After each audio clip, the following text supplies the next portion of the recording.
This must also provide overcurrent protection that will disconnect the controller and motor in case of a short circuit or overload. So the two most commonly used devices are fusible fusible disconnect, and the commonly used is circuit breaker. The disconnect device, whether a circuit breaker or a fusible disconnect, must be mounted in an approved panel or enclosure. The disconnect must also within sight of the motor controller, no more than 50 feet.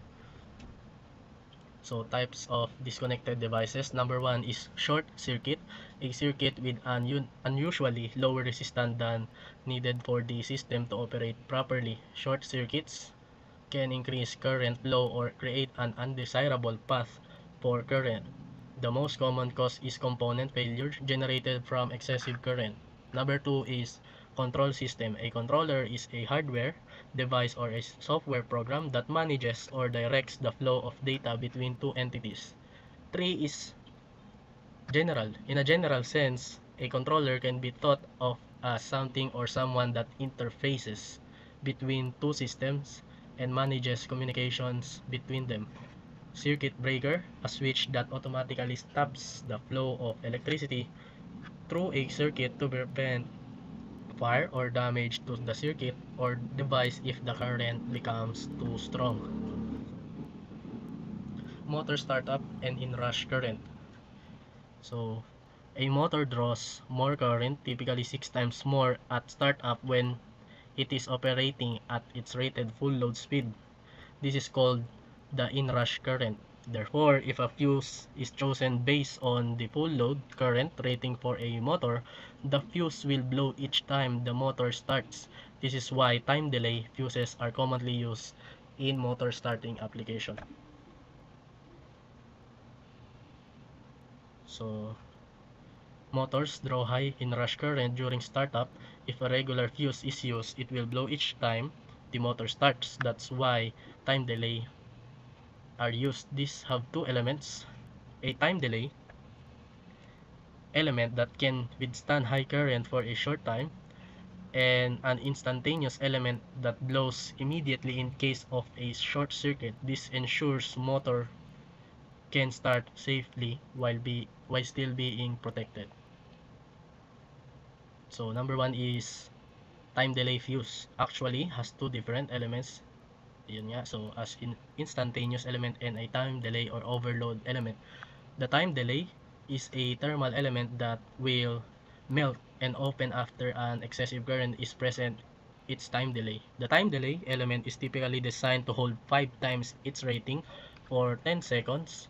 Therefore, if the fuse is rated for 100 ampere, it can hold 500 ampere for 10 seconds before it blows. So for the instantaneous element is designed to blow at a current level that is higher than the hold current rating of the time delay element. This level is only reached if a short circuit occurs. In this case, it will blow immediately.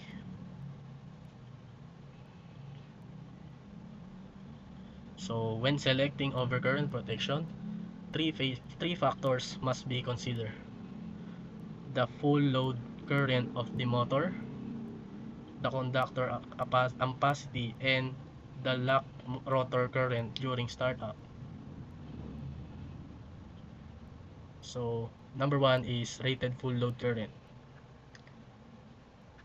The full load current is the current that a motor draws when it is fully loaded and operating at its rated speed. The full load determines the control circuit's running overload current rating. So according to NEC, protection should be 125% and 140% of the full load current depending on the situation. So for example, the current rating would be 31.25 amperes. For the time delay, thermal units used as running overload protection for a motor that has a rated full load current of 25 amperes. So 25 times 125% is equals to 31.25. So conductor ampacity is the maximum current carrying capacity of a conductor. factors that determine the ampacity of a conductor include the gauge of the wire, the type of insulation, and the number of conductors in a conduit. The NEC says that the running overload protection cannot exceed the ampacity of the conductor supplying the motor. 3 is lock rotor current.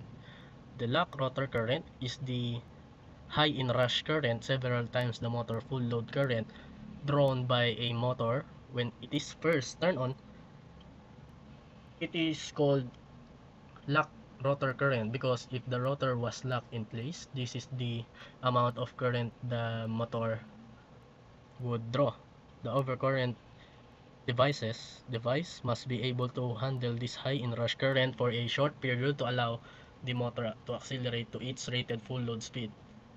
So if the overcurrent protection rated for 125% of full load current is not enough to allow the motor to accelerate to its full load speed, the NEC allows you to choose higher rated device. However, it cannot be higher than 140% of the full load current. So for the three-phase motor, so the stator contains 3 windings, each 120 degrees apart, which naturally produce a rotating magnetic field when supplied by three-phase power. This field rotates and drives the rotor. The most common type is the rotating magnetic field. So the stator windings are grouped into magnetic poles in a similar manner as single-phase motors. The rotating magnetic field is developed using the three-phase power. Each point, so for the phase 1 to 7 represents a different point in time during an electrical cycle. As you can see, at each point, only 2 of the 3 phases have current flowing. Also, the 2 phases that have current flow change at each point of the cycle. So, because induction motors don't rotate at exact synchronous speed, they have a slip usually between 2 to 6%.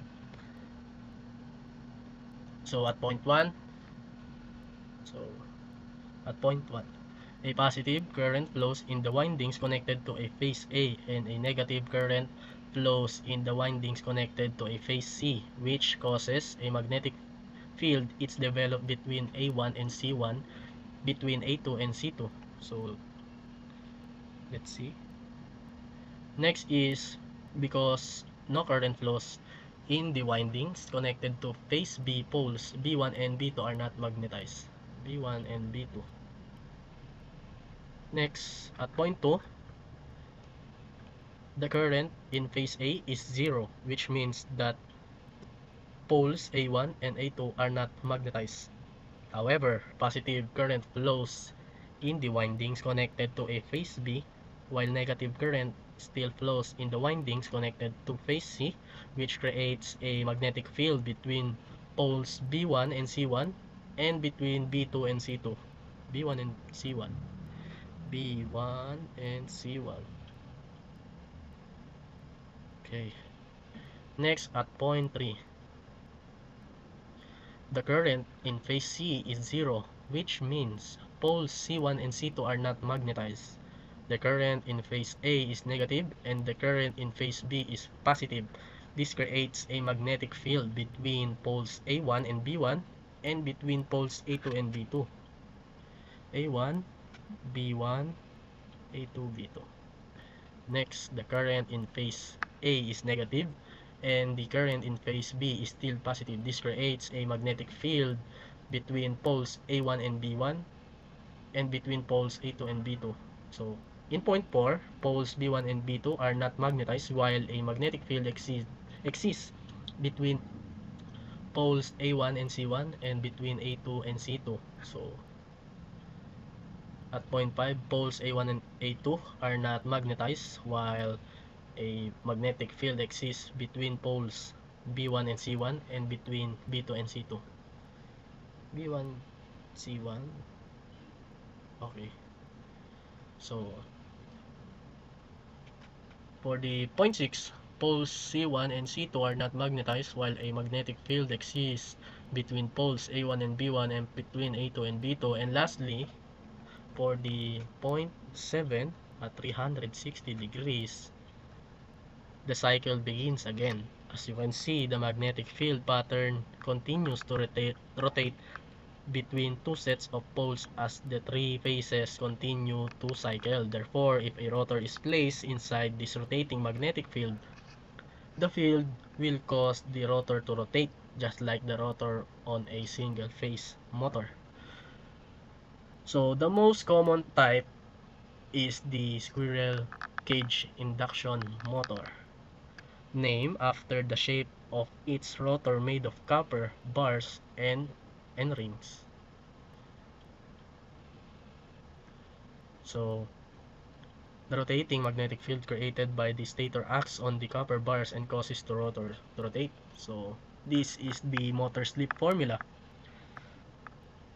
So because induction motors don't rotate at exact synchronous speed, they have a slip usually between 2 to 6%. So NEC nameplate requirements. For the NEC Article 430 requires that certain operating data be supplied on the nameplate of a motor. In many cases, the manufacturers actually provide more than required data. The information on a motor's nameplate contains all of the necessary performance data for that motor. So this is the example. As you can see on the nameplate, it has all the data classified for each specific. So the typical items found on a motor's nameplate are: number 1, manufacturer; 2, frame; 3, horsepower, voltage, amps, speed, frequency, service factor, phases, ambient temperature, insulation class, and NEMA code. Additional data: many dual voltage motors include connection nameplates that show how to connect the motor leads to operate on either the low voltage or high voltage. Another common listing is the efficiency or EFF rating. The higher the efficiency rating, the lower the operating cost of the motor. So motor service factors. Some motors can be operated above their rated output power, horsepower, or kilowatt. Without damaging the motor. The service factor represents the margin of safety for operating a motor above its rated output power. For example, a 10 horsepower with a service factor of 1.15 can produce 115% of its rated horsepower, or 11.5 horsepower. Typical service factors include 1, 1.15, 1.25, and 1.35. The service factor is considered when choosing an overload relay for a motor. Take note, if a motor has no service factor listed on its nameplate, you must assume that the service factor is 1. This means that the motor should not be operated above its rated output power. So higher voltages reduce current draw. So a dual voltage motor should be operated on the higher voltage rating so that the motor will draw less current. The reason behind this is that when the motor windings are connected in series for a high voltage, the inductive reactance of the motor is higher than when the windings are connected in parallel. The higher inductive reactance results in a lower current draw. Lower current draw allows the use of smaller wires to feed the motor, which reduces line losses, increase efficiency, and reduces operating costs. And that's all for the part 1, entitled Introduction to Electric Motor Control. Thank you.